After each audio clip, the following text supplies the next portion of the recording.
We are nothing sacred. We are nothing sacred. We are nothing sacred. With Maxwell Silverhammer. We are nothing sacred. With cruise control. We are nothing sacred. Oh yes, bitches. Oh yes. This is the Nothing Sacred interview with Haven Riney, author of the book Messing with Telemarketers. I'm Maxwell Silverhammer. And I am Cruise Control. Thank you very much for joining us today. Yes. Haven, what's happening? Max Cruz, I really appreciate you having me on. Thank you very much. Oh, Cool. You're welcome. So you actually have the book. It's pretty a straightforward title there, Messing with Telemarketers. Max, you go ahead and you've had a little more experience in this. So. Well, okay, first of all, man, what got you into this whole crusade of like the fuck telemarketer thing, so to speak? Okay, like anybody that tilts at windmills, most of the time it's because of something stupid that happened. I'm a project manager, so at one point I was working on a 1.5 year long job that was to replace the fire alarm system for a federal building. 28 different federal agencies involved. I had to be on call 24 hours a day, but all of the work had to be done at night because it had to be while the agencies were closed. Somebody thought it would be hilarious to sign me up for every single back to school thing that they could find, knowing that they would, since my phone had to be next to me, I would get a ridiculous number of phone calls. And the thought process, I'm sure, was it'll last for about a week or so, and then it'll go away. Nope. That's not how any of this works. No. You end up on a list, and then you end up on another list, and it's almost like the first sets of lists you end up are like the major league ball club, and then as it gets older, it gets dropped down to AAA, then AA, then single A, and then you have some random person from a bush league somewhere calling you about something else entirely, to the point where my phone was getting hundreds of phone calls a day, and wow. I got mad. I tried yelling. I tried screaming. None of this was doing any good for my blood pressure. And then finally, I just went, you know what? Screw it. Whatever. I want to go back to school. What do I want to study? Evil. You get a certificate in henchman studies, maybe a doctorate in orbital death ray laser design. The usual. And I would just start doing this, putting it on speaker for my friends that were nearby, and just seeing how, after a while it became how stupid can I go for how long? Mm-hmm. And it really gets to be kind of variable. I mean, you get, when you have American telemarketers, you can say a couple of things before they finally catch on and go, okay, whatever, and hang up on you. But as you start getting telemarketers, especially from places like India, you can just go, okay, yeah, I need to get a refinance loan because I'm starting my own space program. But screw rockets. We don't have time for rockets. Rockets are not the way to go. Space catapult. We're making a space catapult. Well, my favorite is how they don't get the cultural references, in other countries. Like, I told you, but I even texted you the paraplegic Voltron. Yeah, that one. That was just awesome. So do you have, obviously you have a book that you got out. You decided to write a book about this and go forward with that. Do you have I'm sure you have other means, like you've been kind of putting this out in other ways as well, like YouTube, or just decided to write a book on this? Well, it really, YouTube is, we fell into the book more than anything else, because originally I started doing it for random people, my friends who were around, who would laugh, and they would say, "You've got to write these up and share them on Facebook." Yeah, okay. And I'd start doing, sharing them on Facebook. And somebody went, you can make a Facebook page dedicated to this. Yeah, okay.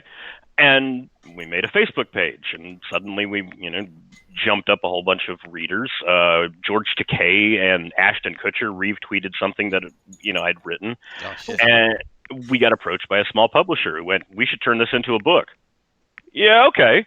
And I mean, that's pretty much the entirety of my career with messing with telemarketers has been, okay, sure, why not? I'm not doing anything right now. That's pretty crazy. You just kind of fell into it, like you said. You started doing this as a thing because you got so upset with the absurdity of telemarketing. Matter of fact, I got a story before we go any further. I know it's a little sidetrack, but they're doing new stuff here. Actually, we'll probably get into that in a little bit. But let's actually continue on with this real quick. Got sidetracked there for a second. But so in other words, so you decided to go forward with this and just continue on with messing with telemarketers. Now, is this like an ebook, or is it actually is it available now, or what's going on with that? Well, we are unfortunately our original publisher shut down because one of the managing partners passed away. Oh. So the book is currently out of print. We're in the middle of getting it re-released, which is going to be happening in the next couple of months. We're shooting for before April, but we were able to re-release the book in ebook form as of yesterday. So it is now available on Amazon for Kindles and other e-readers awesome. on Amazon.com. Oh, that's the link you sent me today, right? It is. If you want to make it easy, it's tinyurl/messing with telemarketers book. Oh, nice. Okay, all just right. put book at the end. Well, then, yeah, people can find that. So when was this originally published? It originally came out in 2015, and I've been kind of working on book number 2, but unfortunately, I got really sick with MRSA, drug-resistant staph infection, which literally almost killed me. But I'm now I'm finally getting have gotten better, and I'm trying to get to that point where we can get the second book out. But we wanted to make a big push to get the first book re-released, because that's the thing I keep getting asked is, well, that's great that you're working on book number 2, but I still haven't read book number 1. Oh, I guess I got to work on that, don't I? Now, give us a little bit of what the book entails. I mean, obviously, you're going to have stories in there about what you do, but do you go into more along the lines of why you feel like the whole it's an awful practice. I mean, the telemarketing in general. Give us a little rundown of what the book entails and how it kind of goes through that. No, I do talk in a little bit of terms about how telemarketing systems work. Mm-hmm. I'll tell you right now, I have worked as a telemarketer, but I did it for both days. So I'm not really a giant expert from that side. Right. I've learned from being a victim of it side, and strangely enough, from scammers themselves. We had my favorite points of doing this is a gentleman that we called Brian, and the reason we called him Brian was because the night before I had been watching an episode of Family Guy. Where's my money, Brian? Where's my money? And the dude had promised to pay me for something that I was messing with him about, and I just started repeating it. Where's my money, Brian? Where's my money? And then he got more and more incensed. The angrier he got, the funnier I thought it was. So I then gave that number out to the rest of the readers, who began calling him and specifically just yelling, "Where's my money, Brian?" Oh man! So now it's the hunter has become the prey. Yeah. And to the point where normally what we found out is these guys would buy Magic Jack subscriptions, mm-hmm. and they would do it for a month, and then they would get rid of it and get a new one. So that way the number would keep changing. Exactly. And this is before they started spoofing, just completely spoofing numbers. So for a while you could go, okay, well, now I have your number, and I would spend 2 weeks just calling him back. Mostly because I was working in such a way that I was having to drive between Dallas and Austin, which is about a 4-hour road trip, and there is nothing on that drive between point A and point B. So I'm sitting in the car, bored, mm-hmm. and had plenty of time to call these people back or take phone calls. So it made it real easy to generate content. And, people have will read the book and go, God, that's hilarious. How do you come up with all this? I am like any baseball player. My earned run average, I only show you the highlight reel. My normal stuff, it's like, I've probably tried this 15 times before I got a call that worked out well. Yeah. Because my big thing has always been the calls are real. I don't need to make stuff up because there is enough stupid that is generated by doing this. Yeah. Well, that there's no reason to fake it. My question is, how do you remember? Do you record those phone calls and then, like paraphrase them, or how do you get all that? Because you really make a solid dialogue, in your anecdotes that you tell in your book. When I take notes a lot, and I'll do this. I'll work on a bit. I mean, it's just like any comedian working on a stand-up routine. You try it out and you try it out until you finally get a version that comes out right. And sometimes I do really great, and I think I did really well, but I get crap from the person I was who called me, and sometimes they'll throw me a curveball, and I just freeze up and go, well, crap, I could have done better there. And again, like I said, I don't have to show people the 100 shots I take. I just show you the 3 really good goals that I made. Yeah, gotcha. It's kind of funny though if you think about it, because at first these people are calling you trying to get some kind of result. Now you're actually like you said, the hunter and the prey. You're actually looking for they're trying to go, oh, my pitch was bad on that call. I need to work on my tone or something next time for my next call so I can try to get some sale or something like that. While you're on the other end going, oh, well, my pitch and tone weren't great on that call. I need to work on my delivery next time to catch. It's almost like you're both fishing for yourself for different things. Like it's like they want the sale. They're desperate to get whatever kind of money they can out of this, while you're desperate to get, in a way, whatever money you can out of this with a good story. Well, and I would love to hear them pull the agents aside at the end of the day and go, okay, we're going to review a couple of the calls that we had today.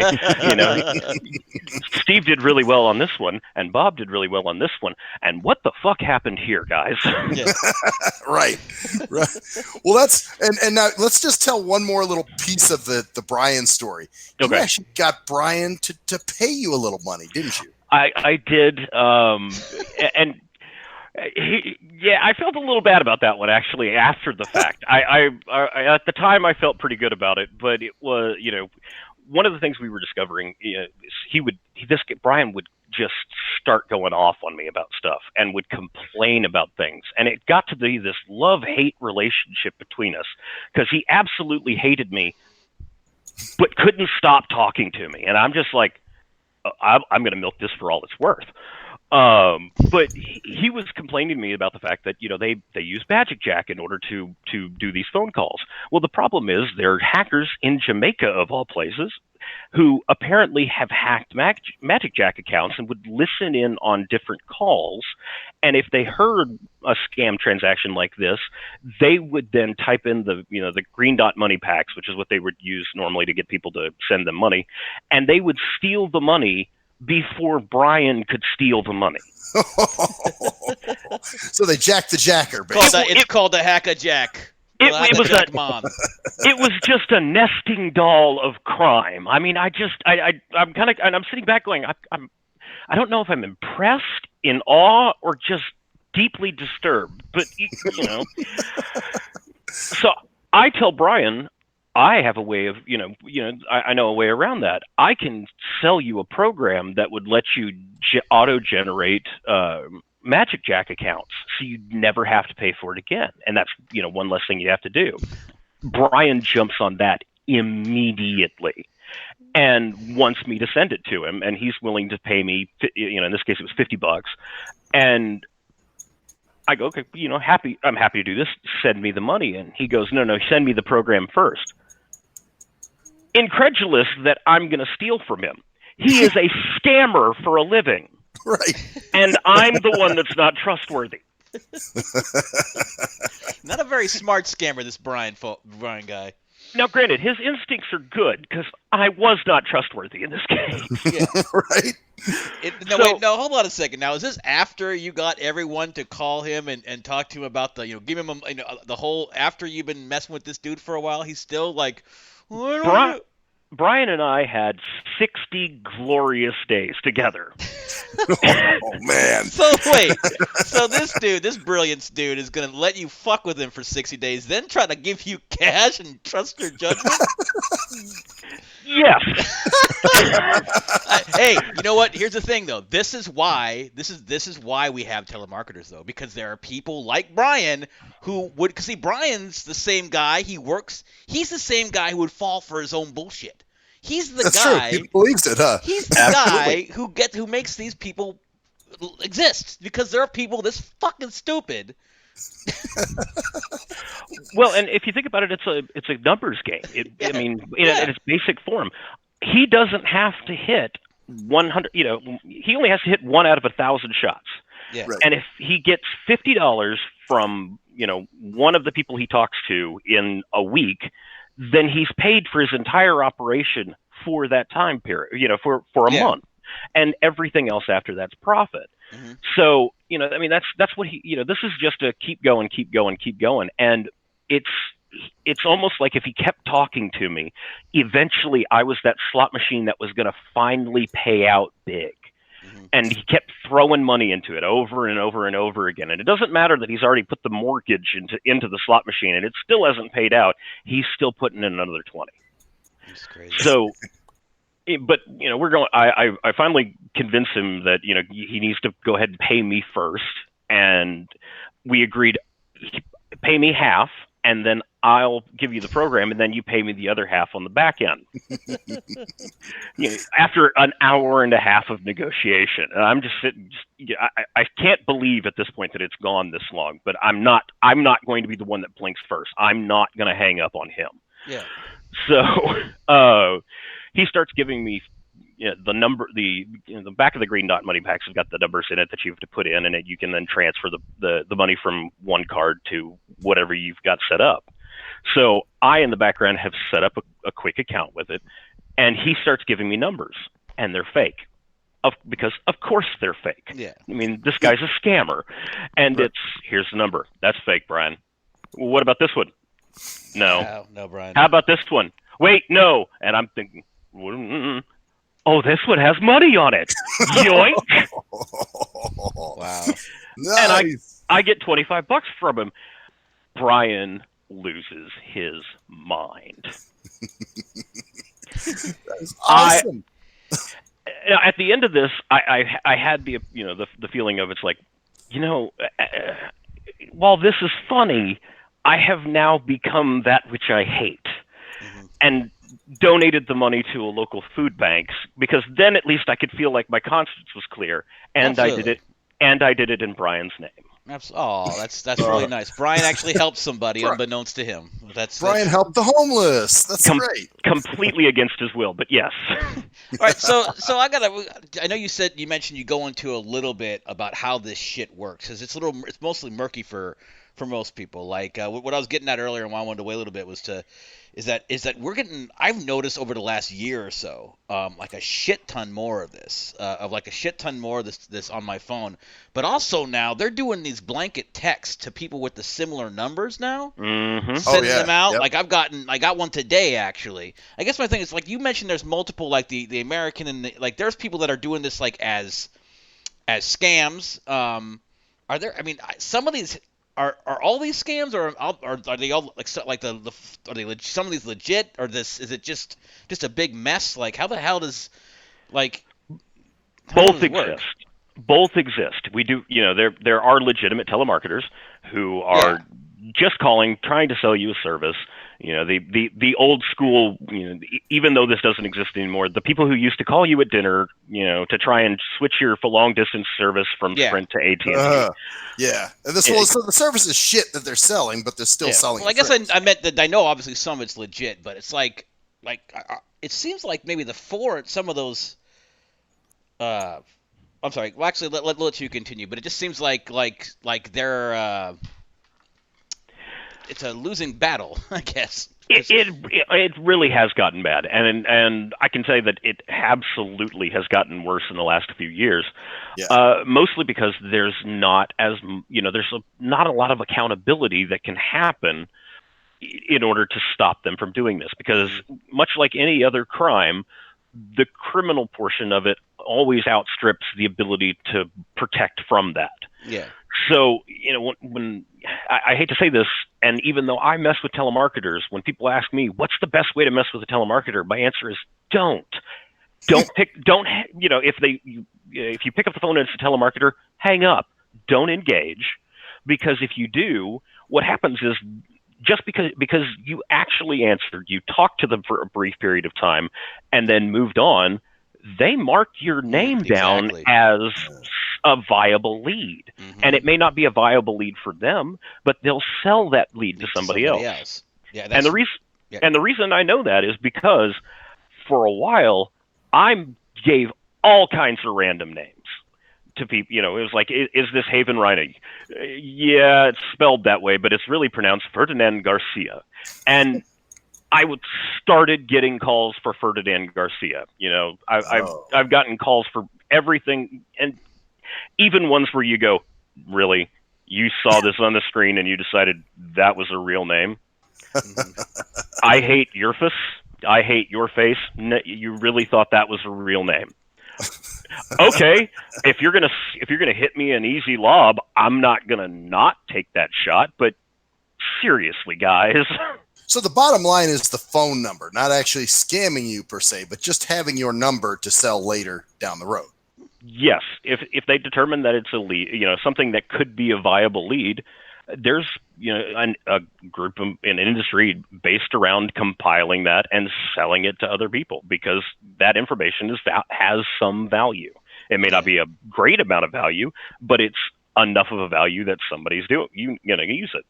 Yeah, and it's crazy because there are legitimate the legitimate telemarketers out there, and obviously they can bug you and they can be a pain, but it is obviously legitimate, because I actually almost got involved in one of those sweatshop type things where they literally hire you on and have music in the background and fucking like giveaways and stuff, and they pay you in cash and all this stuff, what I'm talking about, but they're legitimate businesses in town. I think I remember you working for that agency. I almost did, because in my current job, but I'm so glad I dodged that bullet. But the point was that it was literally, if you don't do if you do great 6 weeks in a row and do bad 1 week in a row, you're gone.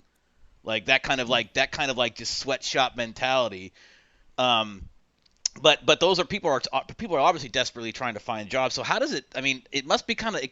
I know it's great to mess with these people, but especially these people overseas who don't even probably know they're doing something illegal half the time.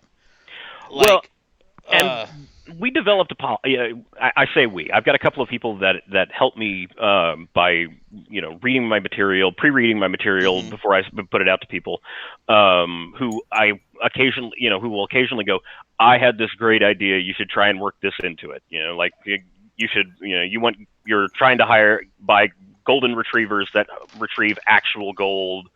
Do something with that. Okay, that gives me a jumping off point. Why not? But we developed that mindset of, we mess with telemarketers, and we try and make telemarketers laugh, even, because if we can make somebody laugh, that's really our goal in all of this. Scammers, we don't give a shit about scammers. We will fuck with scammers, and we enjoy fucking with scammers because their goal is to try and rip somebody off. So they kind of deserve what they get when they get me on the phone. Well, how do you distinguish a scammer from the legit? Exactly, especially with someone calling from India or something, where they, like I said, who knows if that's a legitimate business half the time. How do you know? You kind of have to feel them out, and you have to do the exact opposite of what I told you guys to do, which is to hang up. You have to spend some time on the phone, kind of feeling out their sales pitch and going, okay, are you really calling from Marriott, or is this a travel vacation scam? Are you really calling from a credit card debt consolidator, or are you just trying to get me to give you credit card information so that you can rip me off? And there's some clues that'll pop up in the middle of the conversations where you just, scammers will almost always give themselves away at some point. There is going to be a point where you go, yeah, I'm not giving you that over the phone. Are you out of your mind? Yeah. Yeah, that it's that credit card, that other information, or even something simple like a last name or other. I don't know. But they probably already have that info. But just What's your name, your birth date, and your mother's maiden name, and the make model of your first car? yeah. What password are you trying to reset? Right. So when they want personal information right off the bat, that pretty much indicates that's a scammer. A lot of times, yeah. They're going to try and confirm your information. Again, some of these times they're just trying to confirm your information so that they can go, yep, that's a lead, and pass it on to other people. Yeah. Trying to broaden that out. That's crazy. That's funny because that they use some of the names you give them. Like I've used my balls in your mouth, things like that. So I'm wondering if I'll ever get a call for my balls in your mouth. Probably. We tell people, if you are getting harassed by telemarketers, the best thing you can do is give them our number. We have a specific number that we give people, that we give out, and that's the number we take calls on. And I don't care what name you give them, because it's always kind of a fun little lottery when it's okay, blah, blah, blah, blah. Is this Duncan McLeod? I'm Duncan McLeod of the Clan McLeod. How can I help you? That kind of thing. Is it Han Solo here? Yes, that's me. You used that, actually, didn't you? I have used everything from Han Solo to, Steve Rogers to, I went off for it. I told them I was Thomas Wayne and that I'd be happy to come to their timeshare as long as me and my wife didn't get killed in order to provide an origin story for our son next week. It's really all about just. I swear I'm a pop culture whore when it comes to this. There are some easy lobs that it's just, what are you doing? I really just grew up in the 80s and 90s and am making people nostalgic while fucking with somebody. Well, you were singing the Dukes of Hazzard theme in one of them, I think. I have gotten bored and done. I have sung a couple of different things. I have rickrolled a couple of telemarketers. Oh, the rickroll was funny. They thought they were on hold. Yeah, that. I hate to say this because it feels like hubris, the height of hubris, to laugh at my own jokes. But there have been points that I have gone back and reread something because somebody went, "That was really funny," and I'm going, "I forgot that one. That was good. I was good that day."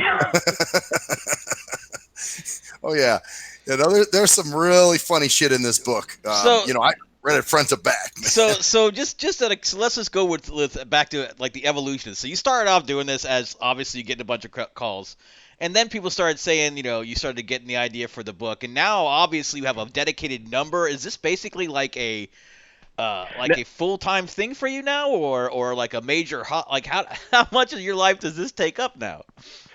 Well, it's really, the funny thing is we have a dedicated number that is the original number that somebody gave out that used to be my primary cell phone, but obviously degenerated into something that it was like, okay, I can either change my number, but I've had it for 10 years and I'm a stubborn fucker, that's my problem. Or I could, do something else. So I carry two cell phones. One's my work cell phone, and the other is the messing with telemarketers phone. So, it's just become, it doesn't take up all of my time. I put into as much time into it as I reasonably can. Mm-hmm. The book's made a little bit of money, but that's about as far as we've gone with it. This is a labor of love and a hobby to make people laugh. My thing is always, I enjoy making people laugh. So this has just been a great avenue in order to do that. I'm not necessarily a one-trick pony, but I found a trick I'm kind of good at. Mm-hmm. And it's fun, and it's also a way probably to great way to relieve some stress. Also, a great way to kind of bring awareness to the fact that it's gotten a hell of a lot worse over the last 2 years. Like I don't even I've had cell phones for 15 years, and it just seems like the last 2 years, like for a while it was bad, then they did something, and then like the last 2 years it's just been like freaking awful. Yeah, it really ramped up. I mean, you think like, well, who the hell even falls for the shit anymore? But like you were saying, I guess it's more about having a phone number rather than finding gullible Grandma Greta that you can scam at the end of the day. You know what I mean? Well, but if you think about it, that's still the case too. Why does the Nigerian email scam still exist? Because people still fall for it. The phone calls, especially from this is the IRS calling, and we're going to send you to jail if you don't send us money. Mm-hmm. The fact that the IRS has to tell people we don't make those phone calls. If we have a problem with you and you've done something that's going to cause us to, fine you, you're going to get a letter. Yeah. Because we kind of know where you live. Yeah, exactly. You're going to get something somewhere. You're not going to get some call, or same thing with most places. Most places will not call you.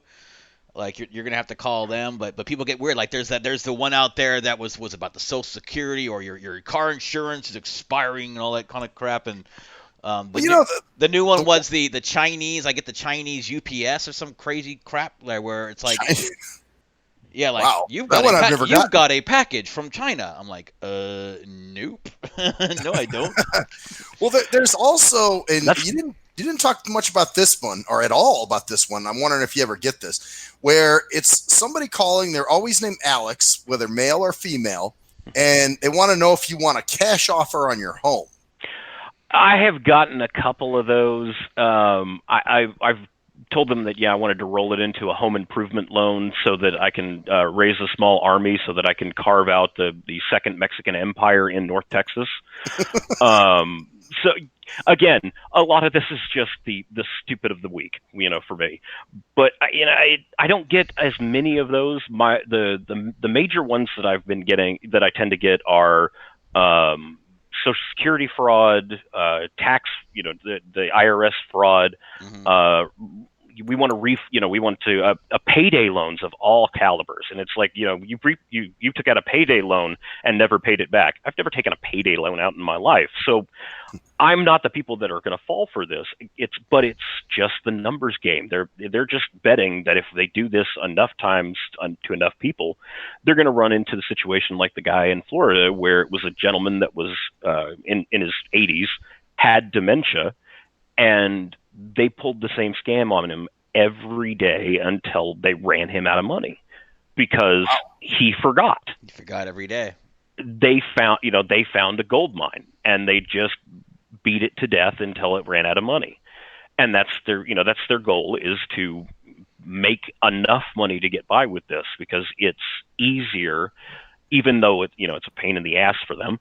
It's easier than getting other work. And I mean, that's kind of the deal with any crime in a lot of cases, is it's either opportunity or it's easier than doing it, putting that effort towards doing something that's going to make less money and be harder. Mm-hmm. What do you think the ringleaders of these scams or whatever they are in this country? Or do you think that it's somebody in other countries that are generating these? My guess would be that they're, the ringleaders are based in other countries in most cases.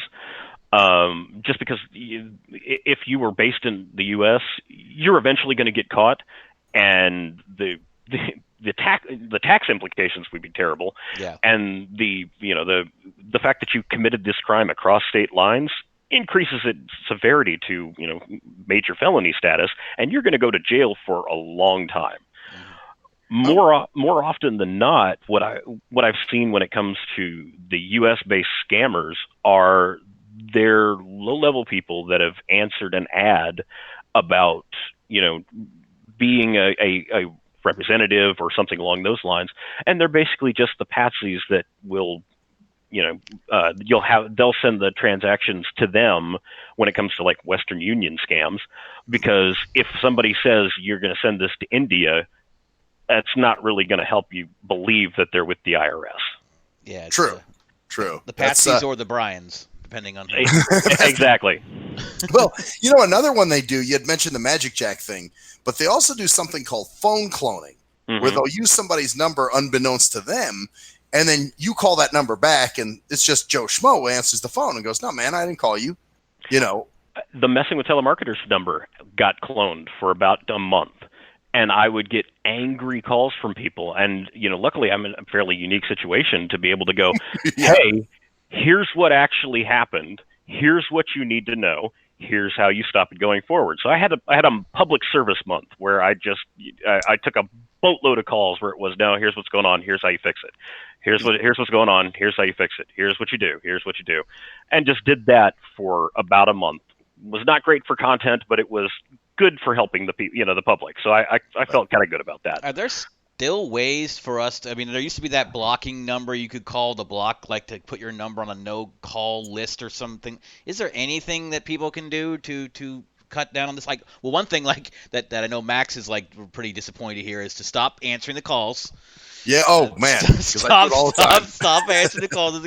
That's a good point. If you don't want them, then stop. Like you're wondering why you keep getting them, Max. Well, maybe if depending on what you want to do, maybe you just stop answering. But are there other things that people can do that you know? I mean, that you know of? And obviously, you're not doing it yourself, but you mentioned. There are robocall blocking apps that you can get that are, there are some that are free. The carriers are supposed to be putting those into effect themselves. Those are going to get circumvented, and it's going to happen constantly. So it's one of those things that it's going to be a battle forever, in my opinion, until such time as we move on to the next form of communication. Telemarketing and telemarketing scams will probably stop happening about the time we stop having telephone. Exactly, because they've been going on since we've had them. Because I remember even in the 80s. Well, door-to-door has stopped pretty much. That was a big thing for a while, and you don't ever hear a door-to-door things happen very much anymore. Oh, I still get those occasionally. I have messed with a few of those. Yeah.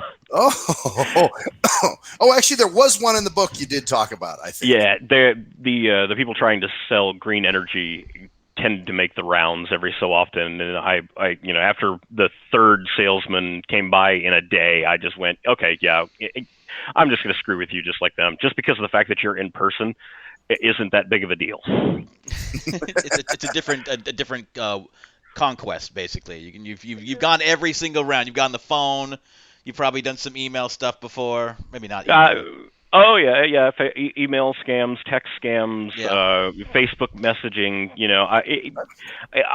I'm an equal opportunity messer with telemarketers or whatever they're going to call themselves. If you're trying to scam me, I feel like it's okay to fuck with you back. And I get that, but what also is there's got to be, what is the limit? Like, where do you draw the line in terms of what you do? Like, and is there a legal thing that since they're calling you or us, where would you like? Are there things that you just have where you felt you've gotten close to doing something that might be? I try to stay as easily on this side of the law as I possibly can. There's a certain point where just yelling at people and calling them names isn't going to work. So I don't use racial slurs or things along those lines. In the earlier days, I may have made some. I completely made some inappropriate jokes that I have kind of moved away from. Brian and I had terrible conversations about, he would call me all kinds of names. I told him that I missed his mom, and my fist smelled like curry and shame because I had been with her, and just stuff like that where I'm like, looking back on that, maybe that was not the correct way to go with some stuff. See, that's my shit. Yeah, I go there all the time. Well, that's why you're not going to have a book and a website about it, dude.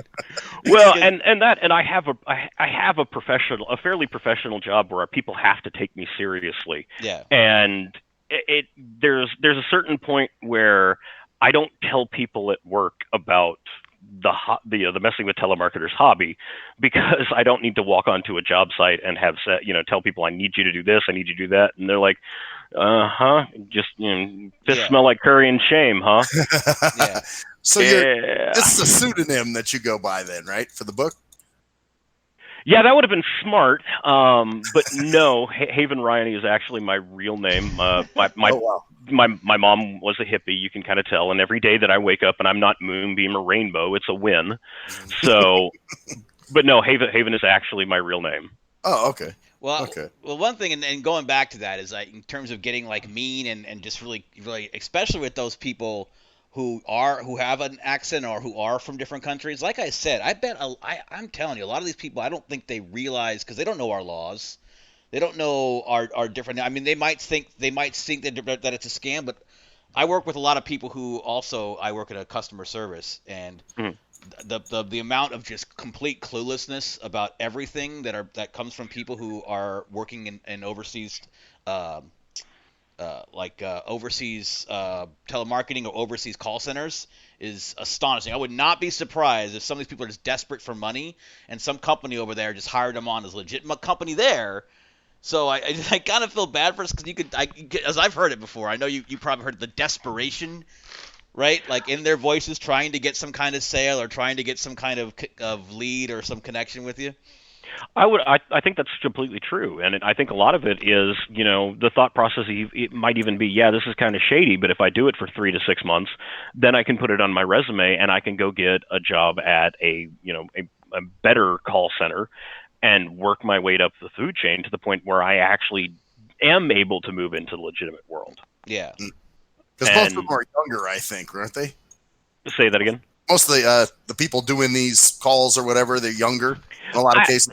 That would be my guess, and I mean, because if you think about it, it also can be the people that are young enough that they just it gives them something they can do at a certain time of day, and they can keep other hours free. Because especially the Indian call centers are offset by almost 12 hours. So at the point where they're bugging you during the day, these guys are screwing around until a certain point at night, and then can go do whatever they were going to do after that. Mm-hmm. Yeah, so it's nighttime to them. Really, it's during your workday. Exactly. Well, thank you. Thanks so much. This is so interesting because you're obviously open about doing this, and so obviously in my opinion, it's you get what you deserve. It's karma, right, for these people, especially for the scammers. So it's great you're doing that. What website, what information can you give out that you'd like to give out to the listeners to direct people where they can go to find out more about this and get into it? Absolutely. The first thing is, if you are being bothered by scammers and you really would like a way to, get back at them in some capacity, feel free to give out our number, which is 972-897-6201. That is a real number. It does come to me, and I will take calls for you. Does not matter what name you want to give them. In fact, feel free to call it whatever you will. All right, that number once again was 972. 897. You go ahead. Sorry. So what is it? 6271? Is that 972-897-6201? 01. Okay. 972-897-6201. Got it. Send your telemarketers that way. If you go to messingwithtelemarketers.com, it will take you to our Facebook page. I try and put out new content every Tuesday. We always put out throwback content every Friday, so there is something every week to make you laugh. Give us a read if you have a few minutes. And of course, like I said, our ebook is available. The original book is available on Amazon.com now. And if you're looking for a bathroom read, it's a great bathroom read because they are, the calls are all different segments, so you don't feel like you're going to get engrossed into it. And people told me it's their favorite bathroom book. So it's Messing with Telemarketers. You can like their Facebook page too. That's how I found you originally. Oh, perfect. So yeah, I was typing in "fuck telemarketers" or something crazy like that, and your guys popped up. So yeah, like the Facebook page, go buy the book on Amazon, the ebook, you just released it. Check it out. But like I said, the golden rule is if you don't want to be bothered by these people, the best option for you, if you don't want to fuck with them, is just hang up. Just hang up the phone. Right, Max? Easier than said than done, man. All right. Well, thank you so much for joining us. Haven, thanks again, man. Thank you guys for having me. I really appreciate it. Well, this has been the Nothing Sacred interview. I am Cruise Control. And I'm Maxwell Silverhammer. And that's the story there, bitches! I'll see you next time.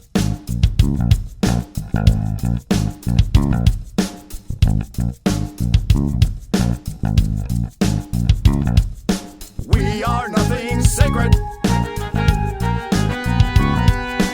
We are nothing sacred. We are nothing sacred. With Maxwell Silver.